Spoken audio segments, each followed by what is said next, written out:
My name is Joe. And I'm Jordan. And this is Double Trouble Features. Ooh, that hit a guttural place. You know what? I've been watching some jiu-jitsu, man. Ooh, gross. Ooh. Ha! Oh, okay. Well, this is the weekly podcast where we talk about all things movies, television, and apparently jiu-jitsu. Yeah. You want me to show you some moves right now? No. Okay, so for this week's episodes, we're going to talk about the big thing that happened this week, which is the Emmys. Everything that's happening on that small screen of yours, and got some great winners. My small 65-inch screen. Yeah. My small 85-inch screen. Okay, size queen. Yes. But then we're going to talk about the movies we've seen and some TV shows we definitely watched for you guys to enjoy. But remember, like, subscribe, listen to this wherever you get your podcast. Tell us how we're doing. Do you like us? Do we suck? Like, let us know in the comments. Give us some constructive criticism. Tell me how Please. bad I am. Tell me how. Anyways, he likes that. Anyway. Don't bully me. I'll come. Anyway, Joe, I think the Emmys is some of the most important awards that we give out. I actually kind of feel like it goes the Emmys. I think the Emmys are more important than what's the other award? The Oscars? Not the Oscars. The Golden Globes. Golden Globes. Oh, okay. I was like, in television. I was Yes. like, that's a hot take if I ever fucking heard one. No. Oscars and Emmys are on equal level to me. Yes. I agree. But it's always confusing to me how this is not around that same season though. That always throws me off. And I think that's kind of the point because like award season is known in like February, March, those kinds of things. Like January the earliest. Earliest, Yeah. but I mean that's when they start doing the that's campaigns. when the Golden Globes are. That's when in they, January. yeah, you're right, and it's always the first one, and that's when they always go because we love it. No, it's always interesting with the awards shows, like their purpose and how much weight we put into them. Because there's so many awards that like. But I will say, me and Jordan both called a lot of these Emmy winners this time, like yes. a lot. It's kind of interesting. All right, so let's go with the first one. The first one you called. Okay, Hacks. This was you. Outstanding comedy series. There's a lot of great shows on there, but you called it. Hacks won. I was really excited, and I'm really excited about that because it's their third season. Not a lot of people have talked about this show up until now. It kind of became a dark horse, which kind of overtook it. But I mean, it is a very industry-led show. It's all about that, and if the one thing is gonna always win, it's an industry-led show. I think, but go ahead. Like I think the reason why it was such a surprise why it won. Is because the timeline. So this Emmy is for last year, basically. And I think last year's The Bear is one of the best seasons of just television in general. And so that's why a lot of people were shocked that The Bear didn't win. But I mean, how do I put this? The Bear should not be in the comedy category. No, it should not. It's not like there are funny moments, but it's not even like a Shameless. It's not a dramedy. Like, it's not a dramedy at all. It's become, and it might have started out that way, but it's become a very poignant show about like mental health and I don't know. When's the last time you watched The Bear and laughed? Season 1? Season 3, there's just some funny moments. A couple, but like the Fracks are hilarious. Yeah. I love the Fracks. Okay, sure. But having a couple dumb brothers, does that a comedy make? Yeah. There's been multiple shows built on some dumb brothers. But that's the thing. They're not even the main characters. Yes. So it's interesting. I do understand why people would be upset about The Bear. But like Hacks, guys, it's funny. Like it's fuck you funny. If you don't, it's irreverent and it's very heartfelt, and it ends like where it ends off. It's kind of ends exactly where you think it was, and it's just such a good show. You should watch it if you haven't. I think they got green light for season 5.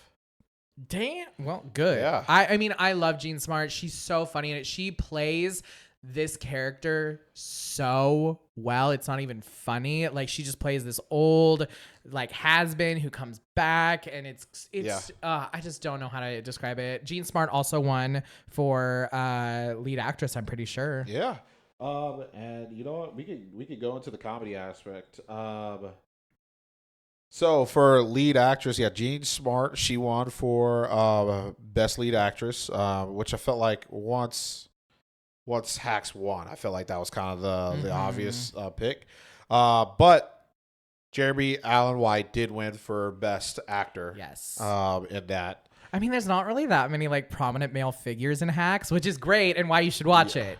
Jeremy Allen. I mean, he's going against Matt Berry, Larry David, Steve Martin, and Martin Short, who. Yeah, no. Which is basically half the cast to Only Murderers in the Building. I think I really need to watch the Only Murders in the Building because I've watched a couple episodes, but I just didn't think it was gonna go anywhere. And now we're on like what, season 5? Yeah, season 4 or 5. Yeah, like I had no idea this show was like going off like that. I should probably take a gander. My boy Richie won though for best supporting actor. Love Richie. From The Bear, and then Liza, the cook from The Bear, also won. She was like the first, I think, Hispanic. Oh yes. I know who you're talking about. Woman to win Best Supporting Actress. Yeah, no, that was and really cool. And that and I felt like that was one of the best parts of season 2 of The Bear, was they focused on her character development, her actually going to culinary school and actually learning, and the difficulties that she has to go through and stuff like that, just trying to prove, where there's points where she's trying to drop off, and like she played the hell out of her character. And so happy she won for Best Supporting Actress. But after that, I mean, let's be honest, guys.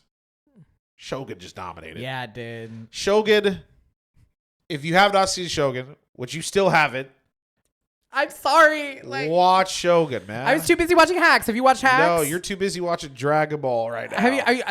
That's neither here nor there.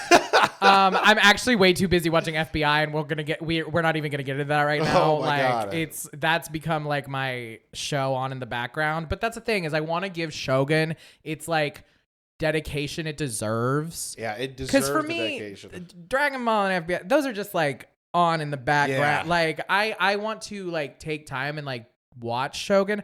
I just haven't like. When you get off work, I'm just like, you know what? I don't know. The mood hasn't hit me, and I just need to go in. You know what? Sundays you don't watch football, so that could be the day. I have been recently. Oh, hey, kudos. Yeah, like I'm on a fantasy team and it stresses me out. This is the worst thing I ever did to myself. But yeah, Shogun beat everybody out for best drama series, which is not surprising. And I think the next one you're going to talk about, I was really surprised by this, but extremely excited. I'm talking about both the main characters for Shogun both won for both lead actor and lead actress, which is, again, I think they're both the first Japanese actors and actresses to win. For that, didn't win anything for supporting characters though, which. Not really surprised, but I feel like once the SAG awards come out, they're probably going to win best ensemble, which I hope so. If you haven't watched Shogun, great, phenomenal TV. They're making a season 2, which I still don't think they need to. But I mean, they kind of have to. FX is owned by Disney, and once you got that IP in place, babe, they're going to run that shit into the ground until it stops squirting out money. Facts. Best limited series or anthology series? Baby Reindeer. Baby Reindeer. I was so happy for this one just because I really didn't expect it, to be honest. It's a good show, though.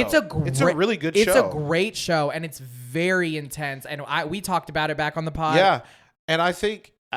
it's going against Fargo, Lessons in Chemistry, Ripley, and True Detective. Baby Raider is definitely better than all those. Yeah. I don't even think it's close. I know, but some of those are like kind of like legacy anthology, which again, like True Detective. Like True Detective, like and Fargo too. Fargo. Fargo, like I like the whole limited series aspect. I feel like we really need to lock in on what. Jodie Foster, she won for best limited actress. But Richard Gadd won for Baby Reindeer. And then I can't remember her name, but the woman who played Martha also did. Yes. Where is that? Borna? I don't know how to say her name. Jessica Gunning. Jessica Gunning, yes. She played such a good role, and I saw so many tweets that are like, I still don't trust that bitch. She played it too well. Oh yeah, no. They're like, I still don't like. I see her up there looking like a normal person, and I don't fucking trust it. No facts. We have outstanding reality TV show, and your show that you love got dethroned this year. Except I'm kind of happy with it because your other show. Because my other show, The Trader, which we have both been proselytizing for a while. Guys, if you haven't seen The Traders is some good shit. All I'm seeing is a lot of the shows that we've suggested are Emmy nominees or winners.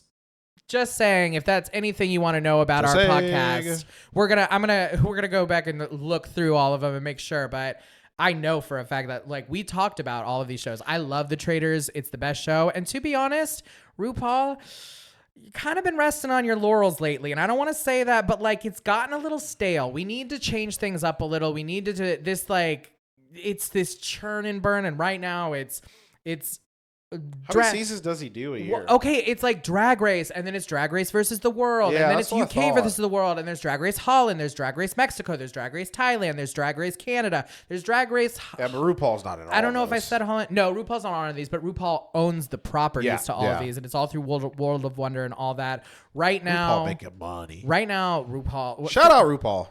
Yeah, but he makes more money through fracking, which is what's most important.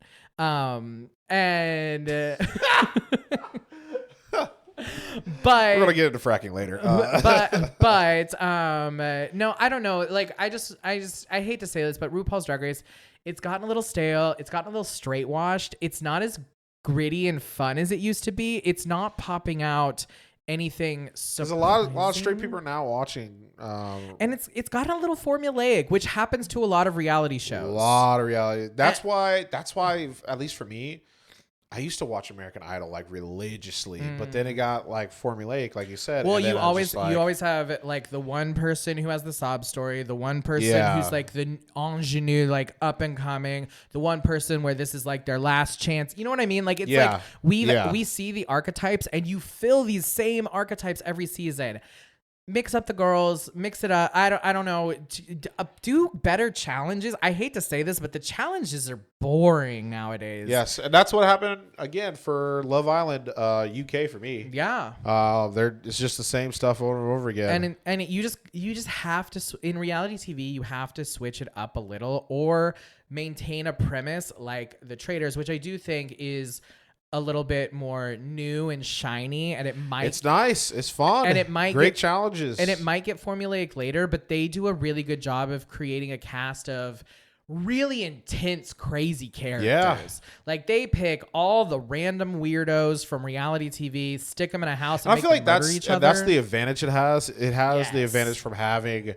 We already know these people or at least a lot of them. We already know these people, and we know, they're going to be crazy. And these people are professionals in reality TV, and they know how to play up the cameras. They know how to do that. So, I don't know. I just think with RuPaul's Drag Race, it's still great. It's just, I think this is the wake-up call it needed. Yeah. And outstanding talk series, the Daily Show won, and outstanding scripted variety show series. Ooh, I butchered that. Last week tonight, with John Oliver. Going to talk about both of those shows later, actually. We kind of talked about some of the acting, for outstanding, lead actors and comedies, dramas, limited series, but best directing goes to The Bear, for Flashes. That episode of Flashes, won Shogun Crimson Sky, which it's the best episode, and it's like the penultimate episode. Like, you know how in Game of Thrones usually the last episode's not the penultimate. It's usually Yeah. the episode before. That's Crimson Sky. And when I tell you that episode, just like, oh my God. You gotta watch it. I man. know I you need gotta to. watch it. But tell us what you guys thinking about the Emmys. How was it? Did you watch it? Did you actually watch it? I watched bits and pieces, but Big Brother was on in live, so like I was kind of like bouncing back and forth because I knew I could. So I watched the first like half of it. I understand I thought Danny and Eugene Levy did a good job. yes. Like no. I was actually very like, oh, this is nice. No, I think they both did a great job. I think the only problem with them, not them necessarily, but having the show on just like a weeknight, I It think was on Sunday. Sunday. I think the problem with having it on Sunday, it competes with football. Yeah. Which, I mean, I understand. Some people don't watch football, but like, Well, because I was watching the Chiefs game, and then right after the Chiefs game, that's when it came on. yeah, but there was another game playing, so if Yes. you were a fan of that team, you're not gonna watch it. Yeah. That's kind of like the VMAs being on a Wednesday.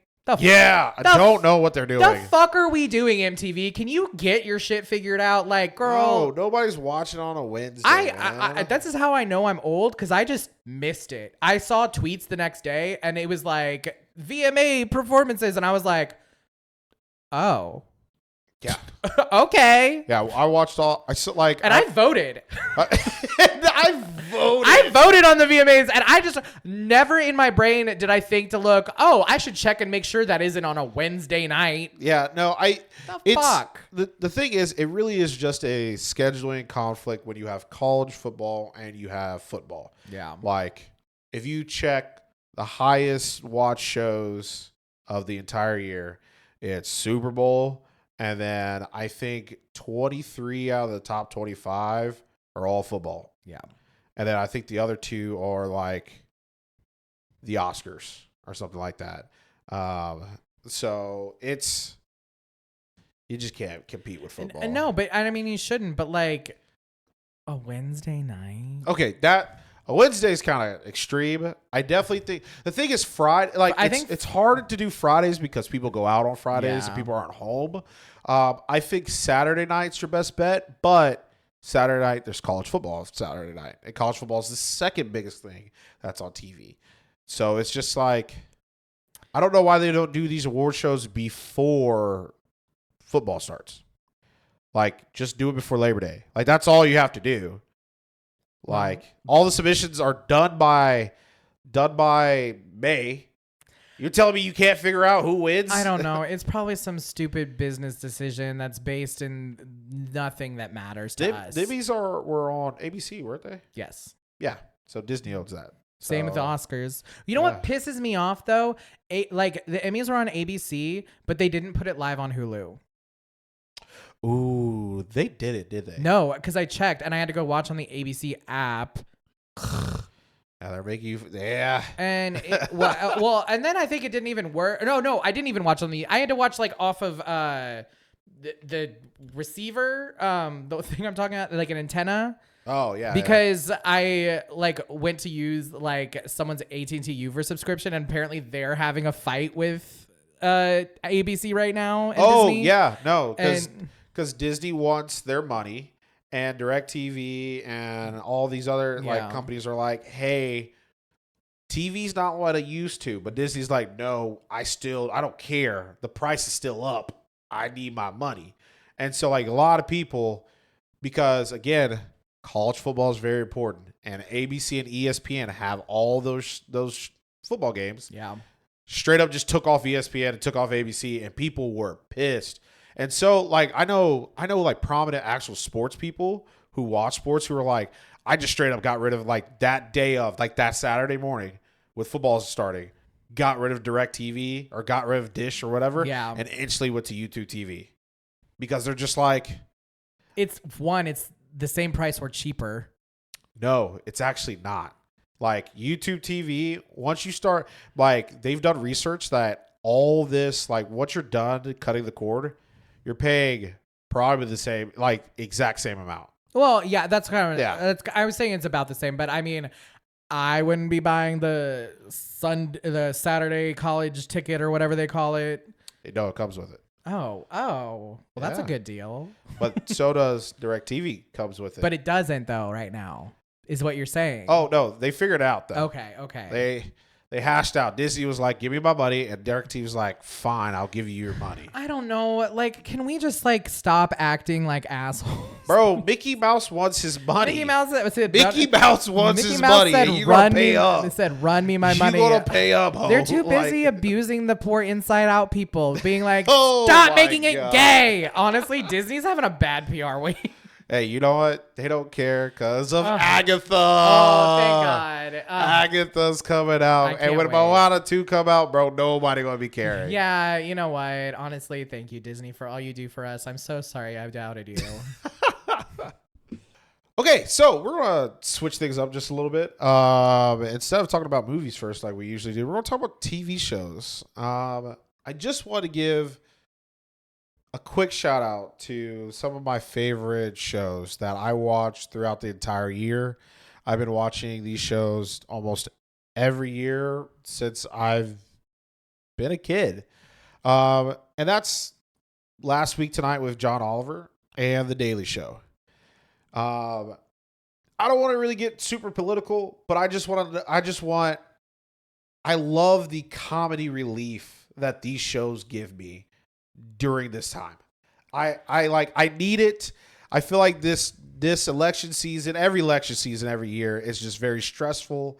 And I feel like these people turn politics into something easy to understand and something that's funny.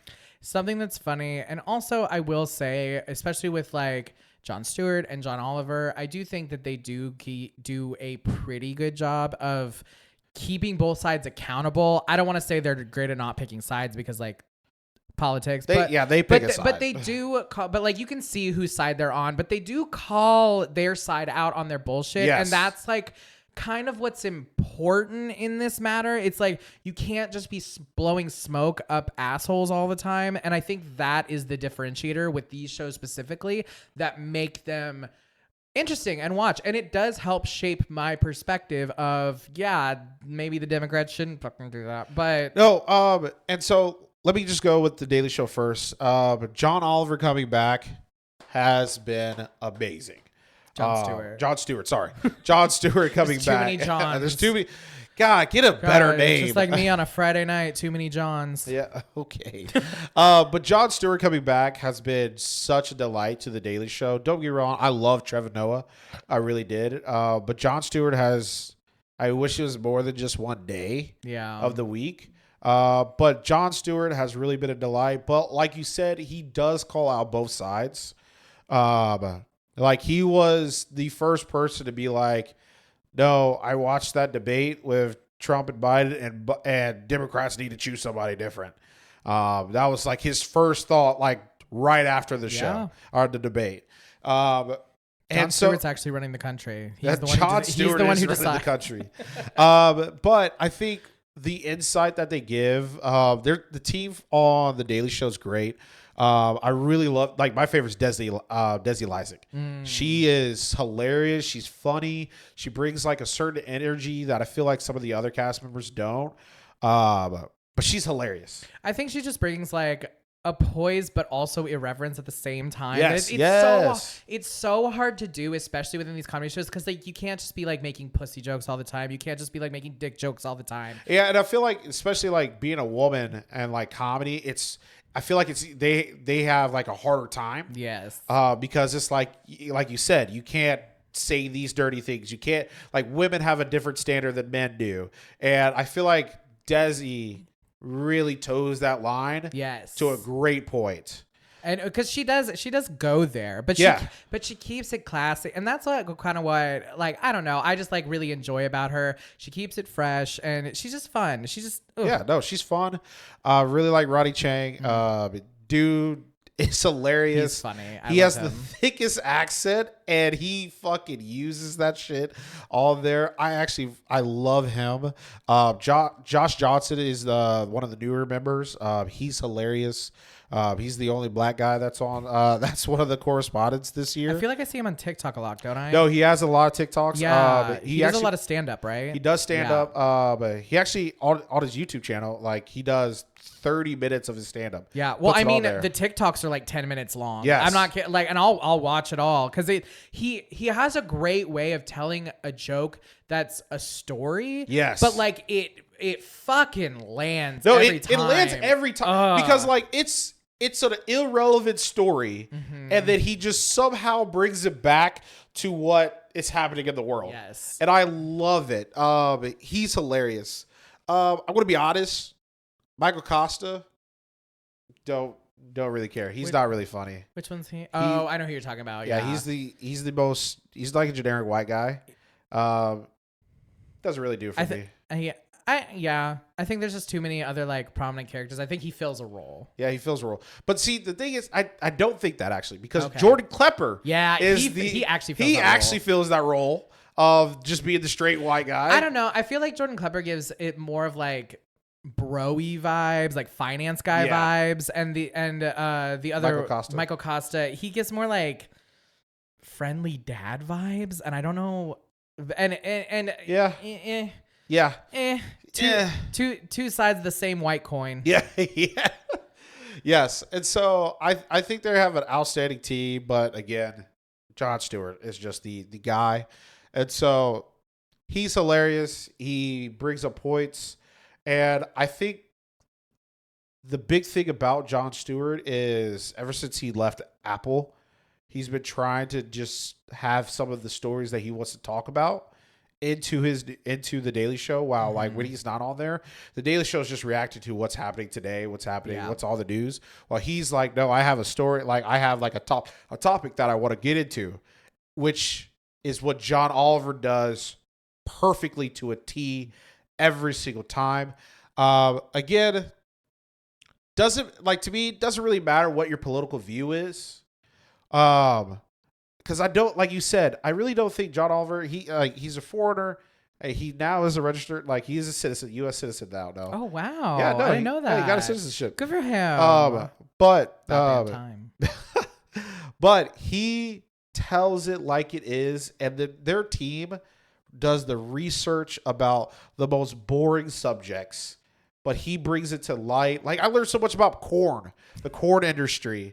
Me and my wife watched a special that they did all school lunches. Yeah. And like, again, I was a former teacher, and so I know how much school lunches cost and everything like that. But like, I didn't realize, like, let's say school lunch costs like $4, right? Mm-hmm. I didn't realize that $4. I thought that $4 only paid for the food. That $4 per lunch pays for equipment repairs. It pays for all the people working there. And so the average cost that people have left over for actual food is like $1. And that's why school lunches are so shitty. Because it's like, thanks, Sodexo. it's like, what am I supposed to feed you with for $1, you know? And that's why it's prison food. And then they straight up said that, like, for every food that's not being used, the federal government doesn't help pay for that. So that comes straight out of the budget for the school district. Yeah. And so, like, especially if you're a school district and you're hoping that the federal government pays this money, but then now you're just out of all of this because kids just don't want this, kids don't like it. And so don't want to get too much into the lunch industry. But like, it's just things that you don't know, you don't really pay attention to, that are just so interesting. And I think that, like, he does it in such a funny way, comedic way, but also at the end of each bit he does, he puts a resolution. Like, hey, these are the things we can do. Here are the things that we could do, we actually could change right now. And like, he puts out organizations out there that, hey, here's the organizations that are fighting the good fight. Mm-hmm. Here's this, here's that. And that, to me, is actually the biggest thing that I really like about the show. Yeah. It's because it's not just here's a problem in America. I mean, there's so many fucking problems in America. It's just, hey, here's a problem. Here's how we can easily fix it. But then also, I think the charm about his show is that he doesn't take himself seriously. And so at one point, Red Lobster was going out of business, right? I am familiar with this, yes. So John Oliver, they have HBO money, Yeah. bought a Red Lobster. And one person in that town was pissed because what they needed like an oven from that Red Lobster. And so they literally put like a sign on there. And they were like, hey, please, we want this oven. And John Oliver was like, we'll give you the oven. But he does his research. He's like, I see that you make cupcakes. And I see you make some big cupcakes. I want a cupcake of me with a fat ass. Make those cupcakes, and I'll give you an oven. Dude made cupcakes, sold the fuck out of it, and it was like a fat, juicy ass of like Hell yeah. of John Oliver. And see, it's like that kind of shit. It's funny, it's fun, and it's like he's actually benefiting the community. A sewer plant is named after him because he got in a fight with a town. So it's just like those random kind of things that are like hilarious. This is what I mean. I was say like billionaires could do such a good job if they just tried a little. Because that's not even John Oliver's money. That's not even he's just like doing good things for the betterment of the community. Like I do think billionaires would get a lot better rap if you just like opened up a free park, a movie theater. You know what I mean? Like And going back to Jon Stewart, I think the best thing that he does is that he does take people and talk to them. Like, yes. not necessarily a debate, but definitely discussions. So the other day he had Steve Ballmer on. And Steve Ballmer, if you don't know, he's one of the founders of Microsoft.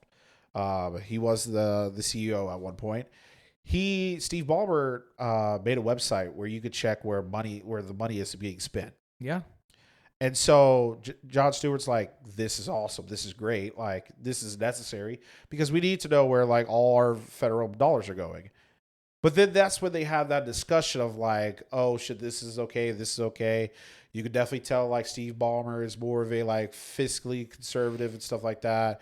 But Jon Stewart's, why don't we do this? And so you get that discussions and get those talks. Say with like when he gets, oh my God, he's on Shark Tank. Mark Cuban. Oh yes. He like talks to Mark Cuban about his healthcare, or not his healthcare, but his health medicine. Yeah, because isn't he trying to do some kind of online pharmacy or something? Yes, he does an online pharmacy where you could get it. Like it actually shows you how much they actually upcharge. It's usually a fraction of the price of like any other healthcare that would you have to pay for. Yeah, and so like just getting that insight, love it. And having those discussions of like, why is this okay? Why doesn't everybody do this and stuff like that? And so again, it's not about your political views. I just think that they give great information and make jokes and make it funny and easy to digest. Yes. While also like saying, hey, here's some ways that we could improve society. I love it. So if you don't watch it, I highly recommend. It's always on, or the Daily Show is on every day of the week on Comedy Central. I think that's where they lose a lot of people. It's just like that is just on Comedy Central. But last week, John Oliver, that's on Max every Sunday. If I had to rate each show, I would probably give John Oliver's show a 10. Like it's a solid 10. There's a subject that it's just like I really just don't give a shit about. Yeah. But I mean, that's kind of and you can also do this if you're not sure yet. They post a lot of their segments on TikTok or YouTube or Instagram. Honestly, most of them, and you do get at least a little bit of it, and it kind of makes you want to go watch more. YouTube, they do for last week with John Oliver, they do a full segment, so you get 30 minutes on YouTube. Hell yeah, yeah.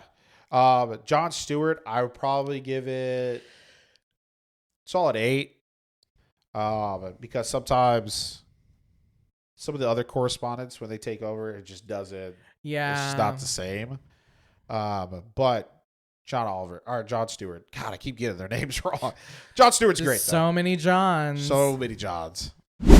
So to kind of get away from the political side, let's get religious, okay? This is a very different show for what we're doing. But so Joe, the show, you follow this religion, right? Yeah. Like followed as in it. No, you are. No, like, no. You don't. No. So I watched The Secret Lives of Mormon Wives in 2 days.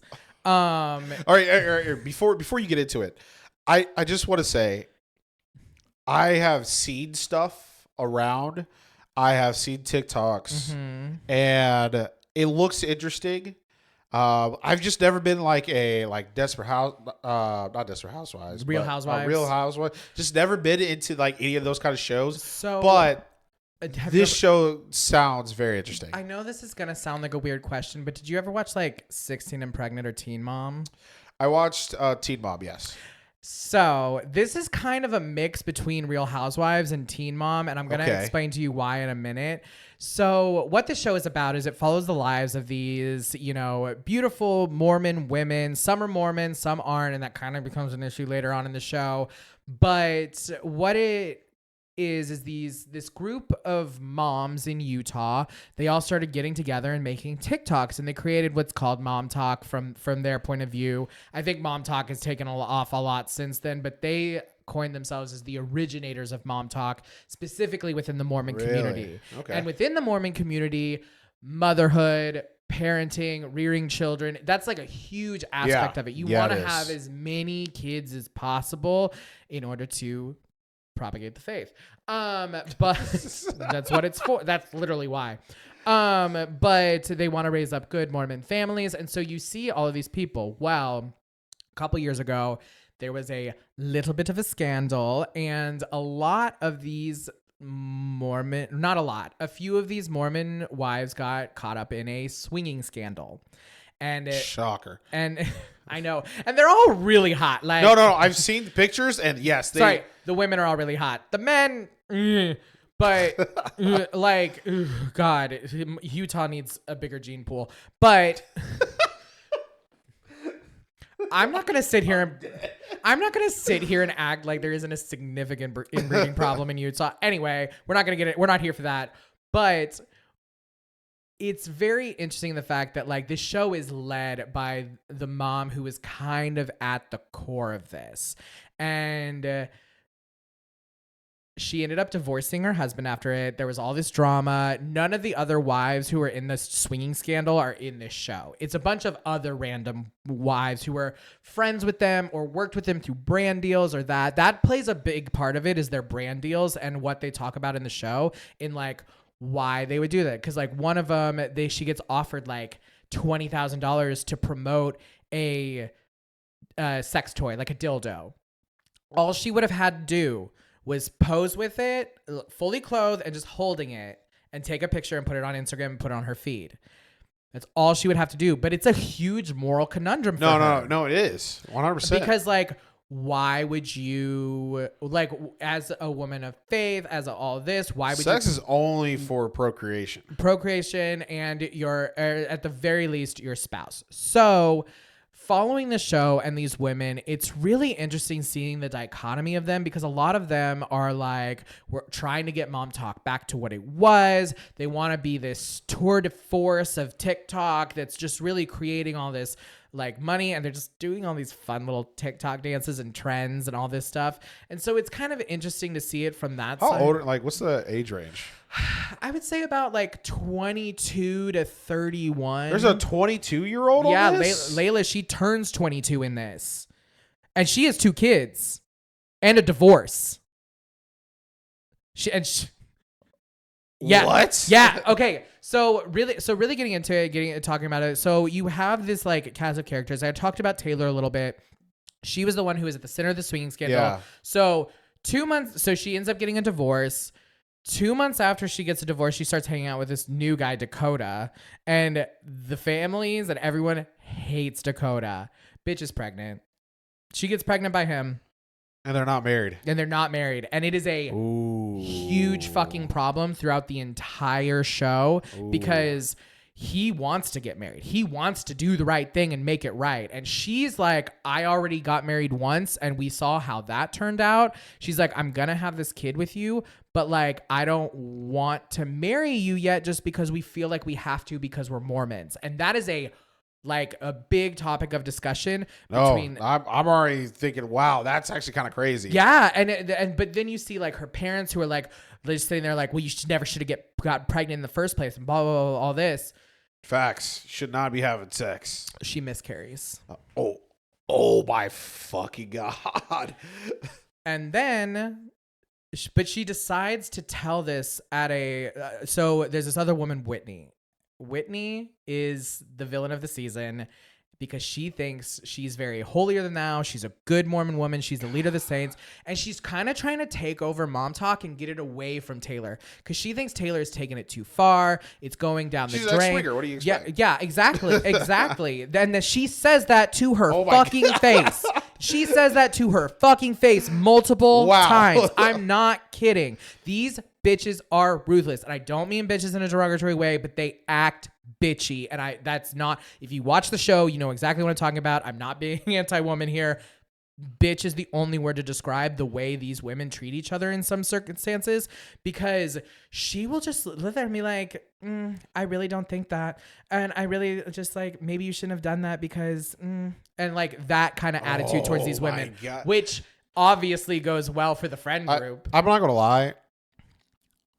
There's just nothing worse than, not even just for Mormons, but just a religious woman who's like, who's the most judgiest person on earth. And that's how it is. And so while that's going on, Whitney and her husband just moved back after the whole thing blew up. They spent 2 months in Hawaii, which, if you didn't know, Hawaii is like half owned by the Mormons. There's temples, there's everything. Like, they own a lot of Hawaii, and they are in a lot of Hawaiian things monetarily. Anyway, so Whitney and her husband come back, and Whitney gathers all the girls, and she's like, hey everyone, I just like wanted to talk to you because like I've been sitting here going through all this, that, and the other, and I'm just having like a really hard time. And because my husband's been cheating, my husband's been on Tinder. People think that it was Grindr and not Tinder, and we just said Tinder for the show because apparently there was a lot more of that. And in the actual scene itself, one of the girls says the words like, did he like most people don't question their sexuality like this, something along the line. She used the words question their sexuality, and everyone was like, it wasn't just women then. It could not have been just women. At this time, when she's like, hey, my husband has been having at the very least emotional affairs on me, and at the very most actual affairs on me, that's when Taylor drops that she's actively having a miscarriage. She's like, in the middle of that? Yes. Like, immediately she gets pissed off, this, that, and the other, all these things happen. And then like they're, going on this stuff. She's pissed, this, that, and the other.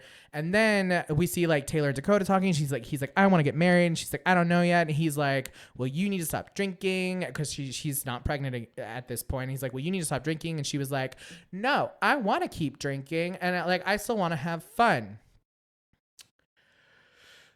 Cuts to, she like threw she got so drunk and they got into a fight, and she threw a fucking chair through the wall. She-Hulk? Cops come, arrest her, and charge her with domestic violence. Her. God damn. Girl goes to jail, and all of that, gets out, and now she's pregnant again by the same guy. This is what I just described to you was the first episode. All right, Joe, I need to know. What is this on? Hulu. It's on Hulu? Mm-hmm. Your favorite. It actually is my favorite. You said it multiple times. It is. It really is my favorite. Okay, so it's on Hulu. What day of the week does it premiere? Oh, so they're all episodes are out right now. They dropped it all in one. This is why I watched it in 2 days. Second you leave. This is why I watched it in 2 days. And it's really interesting. They do get into a lot of Mormon culture. They talk about, a lot of Mormons, they're not allowed to drink coffee or tea. Nope. And a lot of people think it's because of the caffeine. That's not true. Mormons drink soda pop, like soda, like with caffeine in it all the time. It's because they're hot beverages. I've talked to multiple Mormons about this. It is the hot. It's the hot beverage, but for some reason, iced coffee isn't a workaround. Like you can't get iced coffee; it's still coffee.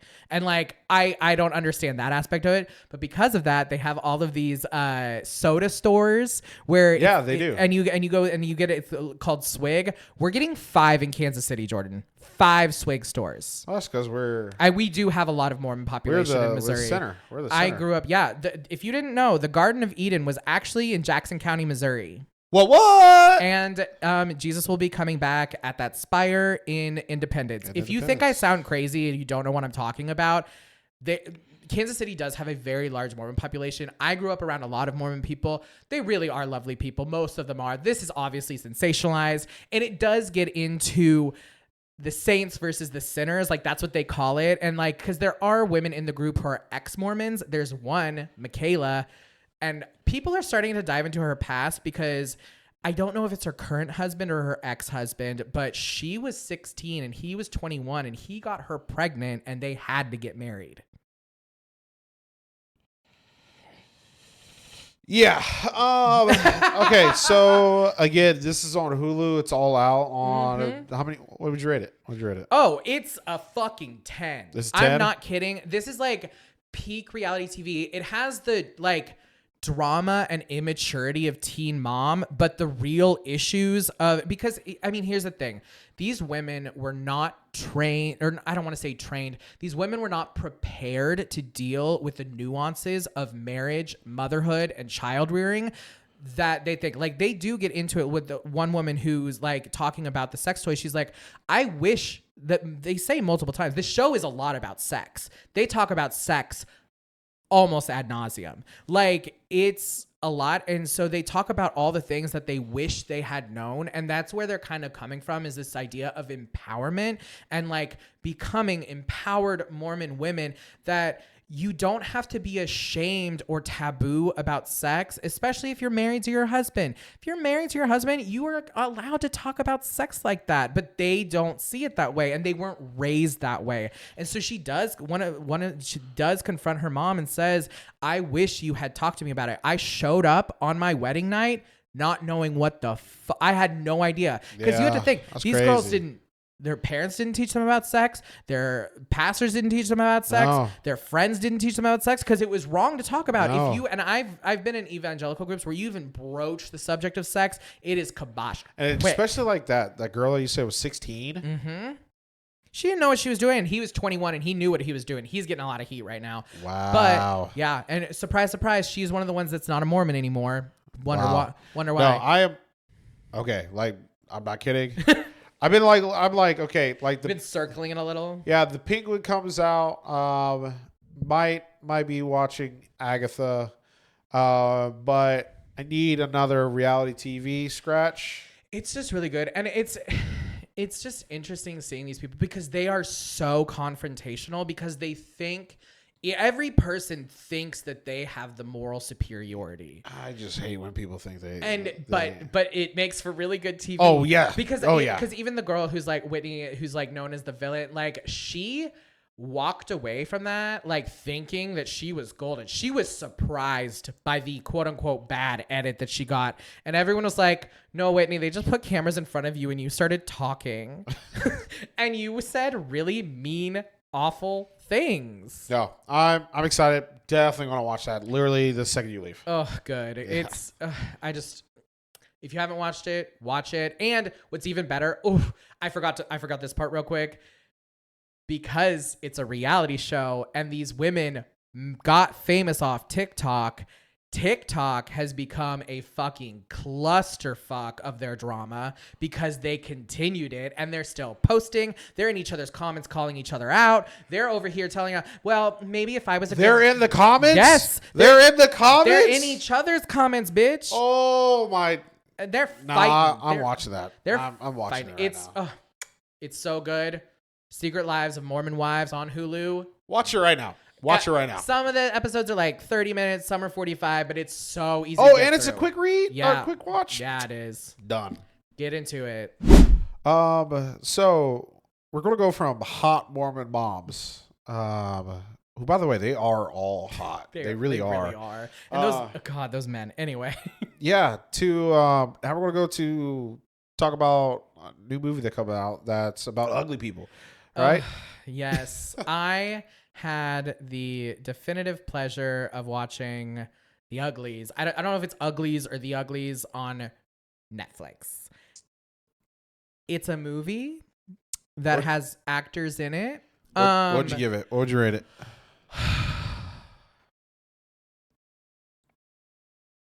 Maybe like a 4. Ooh. Below average movie. No, it honestly was pretty bad, but there had some interesting moments to it. So let's get into it. So what this movie is about is it's in a dystopian world where the world has been ravaged by disease and hunger and plagues and all this stuff. And this one society sound familiar? And this one society is holding it all together. And in this society, it's all perfectly beautiful people. And how they achieve that is when you start hitting puberty, your parents ship you off out of the city to basically these dorms. It's just this big dorms where you will live until you are 16, at which point you will receive the most intensive plastic surgery, change your eye color, change your hair color, change your skin tone. Oh, shit. All of it. And you will rejoin society as a pretty. And you will be a pretty person and live a pretty happy life with all your pretty happy people. So, like, we're talking like 12-year-olds. Yes. Like 10, 11. Yeah. Oh, like, yeah, if you're an early bloomer. And it's... So what the real thing is there's obviously some kind of like counter, like they're against it. They're called the Smoke, and they are not for this. They want to live free, happy lives. They don't want to have to go through the surgery because it's like a mandatory. You don't get a choice, or they will let you, or you go run off or they reject you, get kicked out for any reason. They can tell you, no, you're not getting the surgery. And at which point you become a pariah for the rest of your life because you're not allowed to rejoin society. You're not allowed to go back onto the island until you're pretty. It's a non-starter. I'll take it. So what they kind of start figuring out is there's something a little more nefarious because representation. Laverne Cox is the villain because that's so random. That's what we really needed is a trans black woman playing an evil person. They were like, you know what? But I'm not. Who in our Netflix bag do we got? But I'm not gonna lie. She was the most entertaining part of the whole movie because like the dialogue was just. I will say I'm blanking. I think her last name is Shu. I'm Brienne Shu something. I'm blanking on her name, but she plays Shay, and she does a really good job in the movie. I will say, like her acting, she almost made me feel like it was real and like could be something. But I mean, the biggest problem with this movie is that like it feels way too little too late. It's very YA dystopian, thinking of Hunger Games, Divergence. And even when the book came out, I haven't read the books, but even when the books came out, the reason I didn't read the book is because everyone said it was a worse version. Do you know when the books came out? Like around when? It was around the same time. It was it was about 10, 15 years ago in that whole like when we were just getting onslaught with dystopian novels and like all that. And what's interesting about it is like, it's almost like I think we as a society have gone past this very like pretties versus uglies kind of thing. Like I'm not saying that we as a society are better in that, but I do think that the conversations around our bodies and our appearances have aged better. Yeah, they have aged better. And like I mean, it's like weird because they like, she has squinty eyes, so they call her Squints. And like her friend Paris has like a big nose, so they call him Nose. Yeah, that's racist. That's straight up racist. But it's Joey King, and who does not have squinty eyes, which was really fucking confusing because they're like, hey, Squints. And she's sitting there like, I was just like, out of everyone. And what's interesting for me is a lot of people did say that like the message got lost a little in the fact that the Uglies were all played by very conventionally attractive people. See, that's the problem I have with a lot of like some of these shows. Like the Duff, like Yeah, it, like the designated ugly fat friend. Like we've seen her. Like yeah, she's got a little tummy, but like she bad. Guys, when we talk about ugly people or stuff like that, I don't need a 6. Okay? I need people who are 3s. Yeah. All right. Let's be honest. Or worse, they take a hot person, and at least they didn't do this. Take a hot person and put them in prosthetics, which I think a couple of them they did. I'm pretty sure that like the one who played Paris, I'm pretty sure his nose was prosthetic. Like Ugly Betty. Yeah. Like. But at the time, Ugly Betty. But that's kind of what I'm saying. At the time, Ugly Betty was like at the forefront of third wave feminism. You know You're right. That's very true. They were having conversations about bodies and size and appearance. Like 06. But exactly. And it feels like we're still having that conversation. Like Ugly Betty, if it came out today, America Ferrera would definitely take a lot more nuanced take on it. It was so cut and dry. But what I actually saw and I heard is that what's interesting in this, I think the actual issue is that the point of the uglies in the book wasn't necessarily that the quote unquote uglies were actually ugly and literally ugly. They just weren't perfect. They look like normal people. And in the book, apparently, like I said, I haven't read it and fact check me on this, but in the book, apparently it was the pretties that looked strange because they were so symmetrical and carved and cut and perfect that they looked kind of like more of like I brought it on, but like the Capitol from Hunger Games, they looked odd and out of place. And I think that's where this movie actually failed, because they just took conventionally attractive people, gave them a dye job and some contacts, and when you went from ugly to pretty, and like, bitch, shut the fuck up. Like, no, like it just, and I think they should have gone more drastic with it to like really hit the point on the head, or actually had normal looking people. But when you have these fucking models fighting models, and I'm supposed to say, oh, well, they're the uglies and they're the pretties. It doesn't. Yeah, because who's the guy? Like the guy that's on the ugly side? Like he's fine as fuck. Yeah. Good looking guy. Yeah. 100% a good looking guy. Like. And that's the thing. And so, but it does get into, I'm spoiler now, but they do find out, because I know you're probably not going to watch it. But they do find out that the surgery, they actually do stuff to your brain to make you more compliant, more happy. And in it, this is where Laverne Cox is like fun, is like, she's like, don't you want to be beautiful and happy and pretty? And girl, everyone on Twitter said yes. Yes. I would love to have give me a surgery, give me a chemical lobotomy, and make me happy. I like what? Because what you do in this society is, and here's the other problem. What you do in this society is you basically party for 10 years. You just, from like 16 to 26, you're just having a grand old time. You're literally just doing whatever. And then when you're around like 26 to 35, you pair off and have kids, and then ship those kids off to fucking camp. And that sounds amazing. Wait, that's society? Yes. Sign me up. Right, like I think like sign me up like right now. I just don't. The problem, like, and that's another big problem, is like the dystopian world doesn't feel very dystopian, and it's very much like we want free choice, and it's like, okay, but like the choice is not bad. Yeah. Like it's. Like what? I'm hot and I have no worries. Yeah, like what? Sorry about it. Like I just have a kid and just be like, bye. I don't know. I think this movie probably could have done a lot better if it came out in like 2012. But in 2024, and maybe I don't know. From what I'm seeing, from what other people's reactions of it is pretty similar in. We're just so much more nuanced people than what this movie had to offer. I do think that, like, from the book standpoint, I do think that's much harder to like depict in like a real movie if they're not like symmetrically shaped, and that like you could distinctly tell a difference, and these people look like, because that's the thing. It's just like it went from like them not wearing makeup to them wearing makeup, and like is that, I don't know.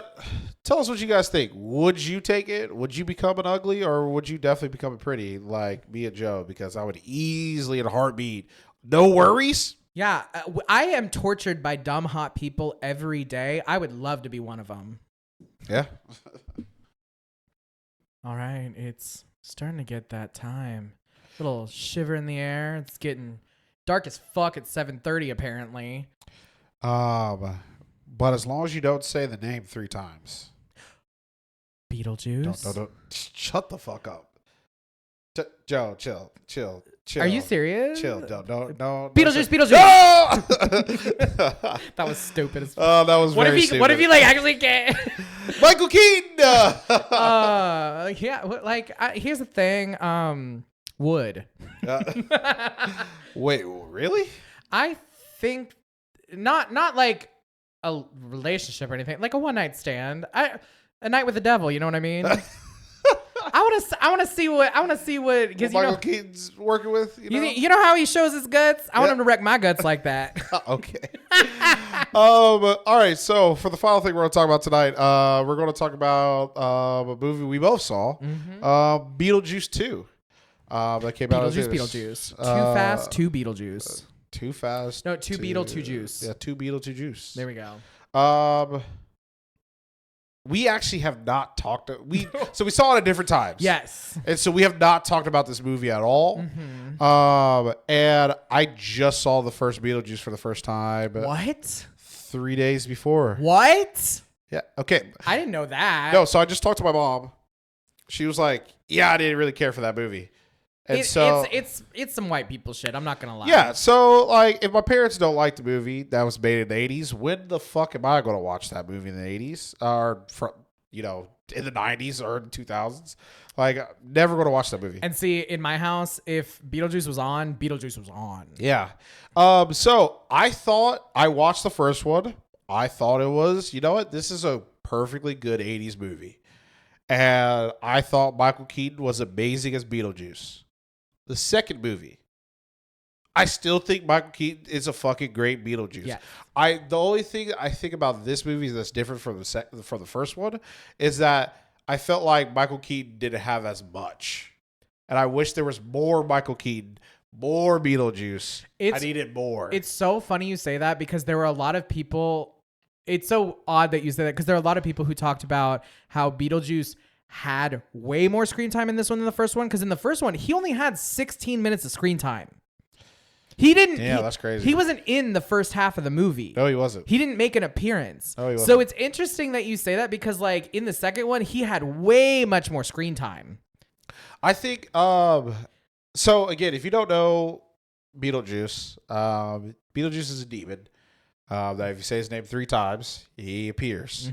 And it's his job to, like, what he does is get rid of living people in ghosts' houses to make things easier for the ghosts. And so he haunts them, and it acts as a poltergeist. Yeah. So the first one, he tried to marry Lydia. Yeah. So that way he could cross the mortal coil. Yes.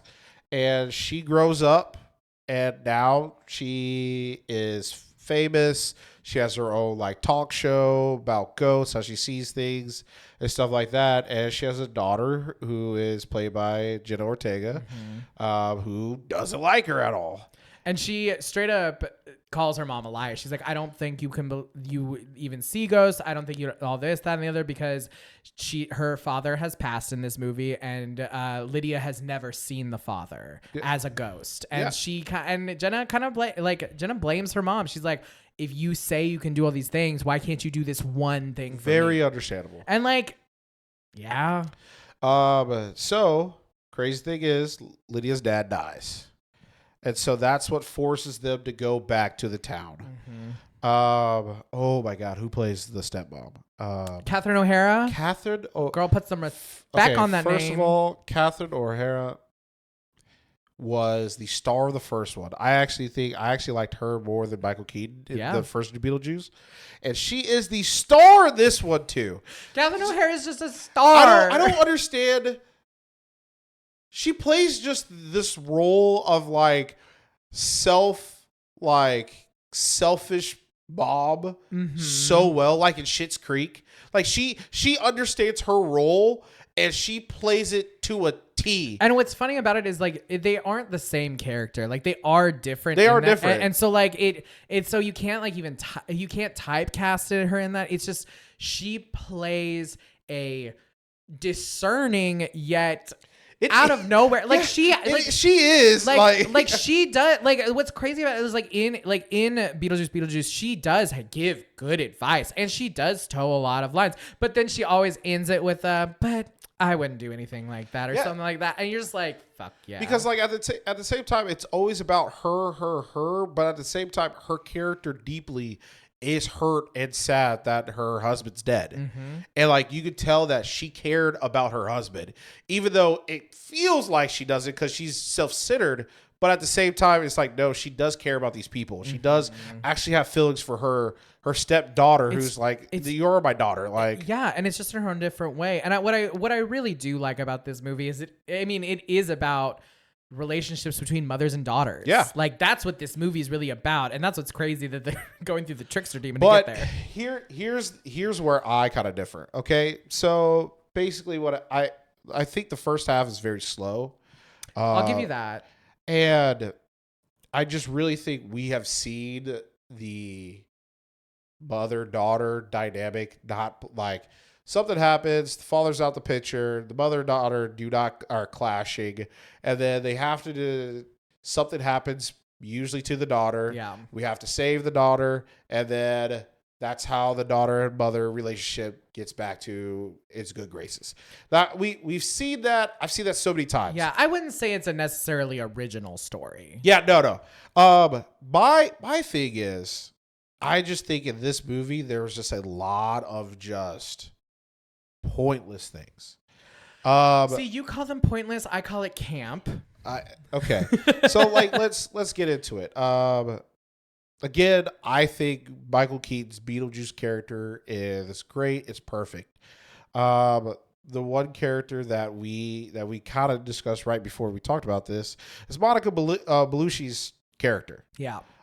So basically, Beetlejuice had a wife. And she was a witch. She was a witch, and she was trying to fucking eat Michael Keaton and Beetlejuice. And Beetlejuice said, nah, I'm going to kill you. And he killed her. I did like that we got a little bit of a Beetlejuice backstory. No. That's the thing, though. I actually enjoyed, we got some life where he came from. Okay, now she comes back. And again, this is the first like fucking 20 minutes of the movie. She comes back and she's a soul sucker. So she could suck the soul out of like any wink. She can suck the soul out of any. Does actually, she? Monica Bellucci still looks good. Yeah, she does. I'm not gonna lie. There's so many. Look, I'm not gonna like. I'm on the queer side of TikTok, and lesbian talk is popping off about her her body parts, like she's stapling them together, and she's just ching ching. She could and still she's just serving face. She's like staple. And no, she looks good. Like, cause I saw her and I was just like, what movie like is like vividly in my head of her? And it's Matrix Reloaded when Neo's like talking to her, and I was like, back then I was just like, as a kid, I was just like, I would. When she was putting her lipstick on, I was just like, Jesus Christ. Jesus Christ. But anyway. Jordan's first boner. First one. But anyway, actually, that was like my second titty I saw. Janet Jackson was the first one. So, but anyway, I thought. Titanic? I thought her character was going to be great. Like, I was like, okay, we're finding some interesting thing. But then she kills a couple ghosts here that are irrelevant. Bob is not justice for Bob. Bob is not irrelevant. How dare you? Okay, first of all, Danny DeVito just randomly beating it. I was just like, what? I was like, what are we doing? Like, I was like, where do you come from? I mean, like, Willem Dafoe as well. Like, he just came out of there. No, and I'm talking about him in a second. Okay. So, and I'm going to be honest, going to spoil it because again, it's a fun movie. I would rate this a 6. Okay. I think people should go see it. Like, I'm not saying don't see it. It's a great spooky movie. It's I got a Disney Channel vibe from this movie. That's where I would watch this. I remember I can see me sitting down in October on a Friday night, and this is what I get, and that's the feeling I got, instead of this is a theatrical movie of going over at least a little bit more. So her character, she sucks a couple people off, kills them. She finally gets to the church at the end. Dies within the first, dies within 30 seconds. So, to me, we wasted that character. We never got that tension or dynamic between her and Beetlejuice. I kind of get that, but also for me, she was a red herring because she was never the real bad guy in the first place. No, I understand that, and so going to my next point, Jeremy, who's the I'm not going to spoil that plot twist. But Jeremy, I thought, was going to be the bad guy, who's played by Arthur. And I was like, okay, we're really going to get into oh my God, he's a killer. He's this. Bro dies in 3 seconds. Yeah, I will. And it wasn't a satisfying death. It wasn't we just got rid of him instantly. I can see that as and well. Then William Dafoe's character, he is and I thought it was clever. I'm an actor who played a cop when he was alive, and so now he's a cop in the ghost world. Exactly. Thought that was cool and interesting. My question is, would any of the movie change if he was gone? No. But that's not the point. And so here's where I think it kind of differs, and with the people who grew up watching it every year nonstop, is those moments and those characters don't always have to have a point. Sometimes they're just style. And he did serve the purpose of, why is Monica Bellucci attacking everyone? Why he has a relationship with Beetlejuice, and it dives. Never figured out why she was killing all these random people. She was going after Beetlejuice. That's why she killed these random people? To get to Beetlejuice, they were in her way. The dude from the fucking so she killed the janitor because he's right there. She killed the dude that did the dry cleaning because she just needed a dress. Yeah, because he was in her way of getting a dress. No, that nigga was in the front. She came out the back and killed that dude. But no. But that's right. Yes, the motivation. I'll give you the motives are simple for sure. But that's kind of what makes it fun, and where it becomes more of a character study of these are characters having fun. It's campy. It's gory. It's in some parts it gets weird. Even Justin Theroux is a crazy character. He's obviously just some scam dude trying to get money. But it's all, that's the thing with camp, is you can't describe camp. That's what makes it camp. And I can't keep saying camp anymore because it's getting weird. Yeah, it is getting weird. But the thing about camp is that it recognizes that it's weird. And I think it does a good job of that. It understands that what we're doing is weird. And that's where those weird, kind of one-off characters come in, because seeing Danny DeVito get sucked up by Monica Bellucci, that's just a funny sentence to say. That is a funny sentence to say. So it's more about the bit than the actual overall narrative. But I think it was like that in the first one too, because you just kept having these random one-offs with all of these different characters, and that's what made that universe so different. It did have a main storyline, and it did follow kind of the same premise of the original. But at the end of the day, I'll give you it. I don't think it had exactly the same amount of fervor that the first one did. I don't think it had the same charm as the first one. I didn't think it had I think it had the same charm. It didn't have as much charm. And in the same. If that makes sense. We're saying the same thing. I think we're saying the same thing. But if you watch this movie growing up, you will like this movie. You will 100%. If you like the first one, you will like the second one. And I'm not saying I didn't like it. I'll just say you know what? Next year, when next year rolls around, if I had a choice to watch Beetlejuice or Beetlejuice 2, probably going to watch Beetlejuice, the first one, over Beetlejuice 2. Well, I'm going to watch both because I'm somebody who watches all 4 Halloween Town movies every year. And and even the bad one, even Return to Halloween Town. All right, wait. Question. First of all, I actually like Return to Halloween Town. With Anna, what? The third one? That's the third Where they one, go to college? No, that's Halloween Town High. Check yourself. Oh, I haven't seen High. The third one is Halloween Town High. Yeah, I haven't seen that one then. The one where they go to high school? Yeah, no, I have not seen that one. What? Yeah, okay. What the fuck? Is Return to Halloween Town 2? No, that's Halloween Town 2 Calabar's Revenge. Okay, definitely see that. I've seen the first one, second one.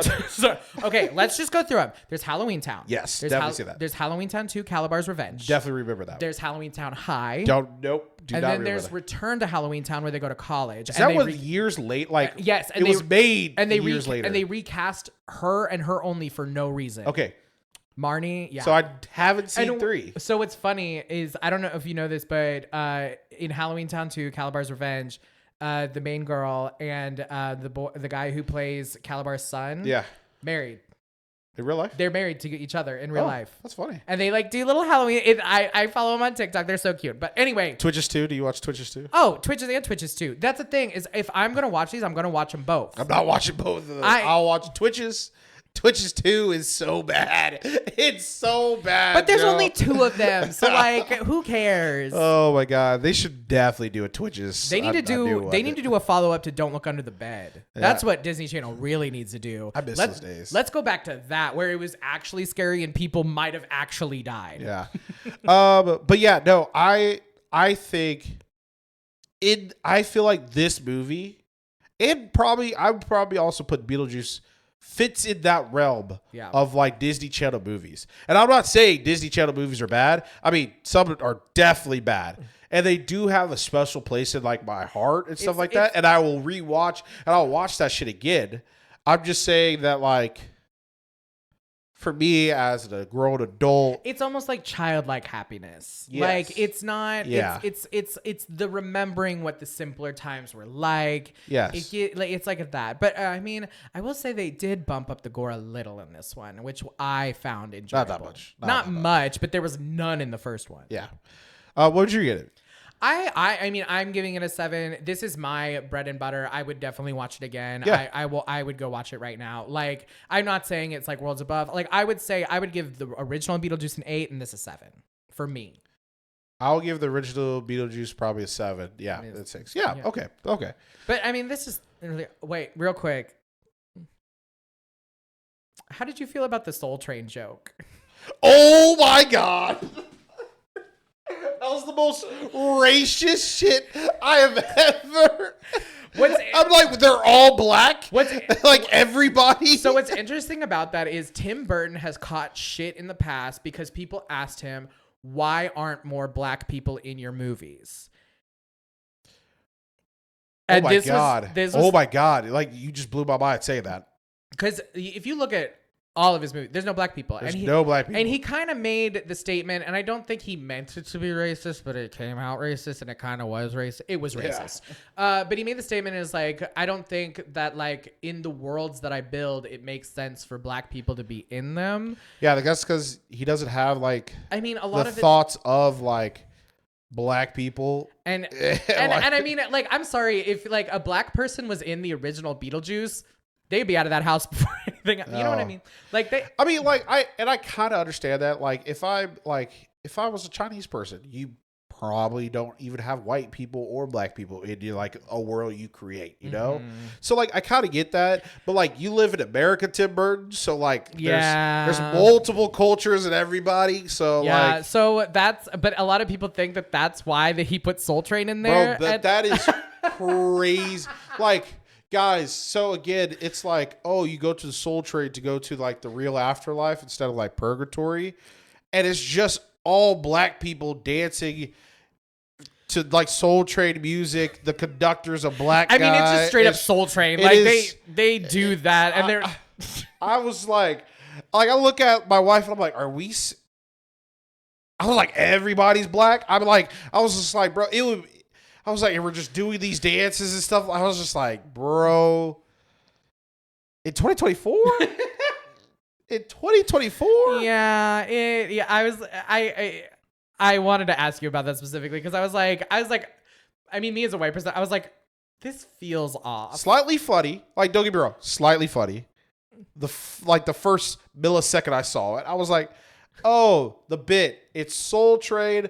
So But then they kept dancing and kept going. And I was just like, I started looking at the crowd. I'm like, oh no, these are all black people. I was just like, okay. I was like, is there no white people, Hispanic people discoing back in the day? Like, not at Soul Train. not clearly I mean, not in Tim Burton's world. I mean, there weren't white people on Soul Train. Yeah, there were. Really? 100%. Okay. Yeah, 100%. I used to watch those episodes. I saw like some here and there. I didn't like follow it. Yeah, 100% definitely white people on their shit. So tell us, what did you think about Beetlejuice? Definitely go see it. What do you see in this Halloween season? It's getting there. We're getting there. Yeah. Getting into spooky season, getting into cuffing season, which can get spooky. For some. For me, it's pretty spooky. But yeah, but that's going to be the end of our show.